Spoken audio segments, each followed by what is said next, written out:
Hey, this is Noah.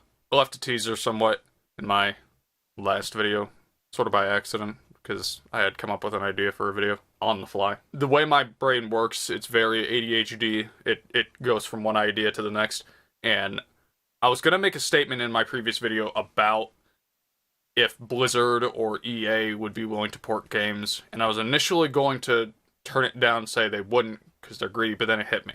That would actually be the ideal situation. The reason why I thought they would turn it down is because EA and Blizzard were amongst the many companies who pulled their games from the service of GeForce Now because they didn't like the precedent in theory that people would be able to play the games that they already have on a new service. They want the consumer to have to buy their games again.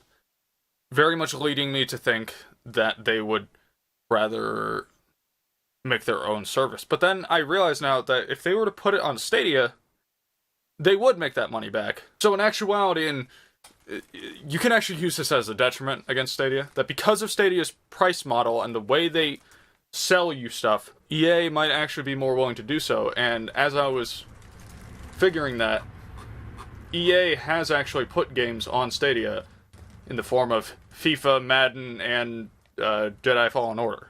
So I'm not sure whether to hear this and be like, oh, cool, or oh. Because I also remember reading that apparently EA, they apparently acquired... Oh, you know what it was? I remember now. It was Gamefly.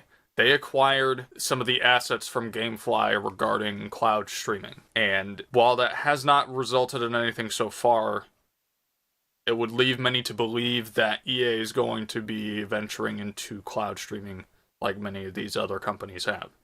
And let it be said, if EA is going to start charging a monthly premium to play their games on the cloud, ooh, people will be upset. I can see it now that they would have like a channel dedicated to Star Wars and to each of their franchises instead of just having one flat fee for their catalog. Please don't take my ideas. They're evil. EA, please don't. I can't help but wonder, in theory, if the reason why EA was hesitant towards letting their games be on GeForce Now is because they were planning to do something like that anyway. But then that contradicts why some of their games have appeared on Stadia. I don't know what to think. That being said, I bought Fallen Order, was captivated in it, and within the first 5 minutes I already had a glitch happen. So, yeah, that's all I got. Fingers crossed that EA is not going to do a streaming service. Although I guess if we did, it would certainly it would very likely make Stadia look better by comparison, so maybe I do want that. This is Noah. That's EA, and I guess Blizzard on the side. See ya.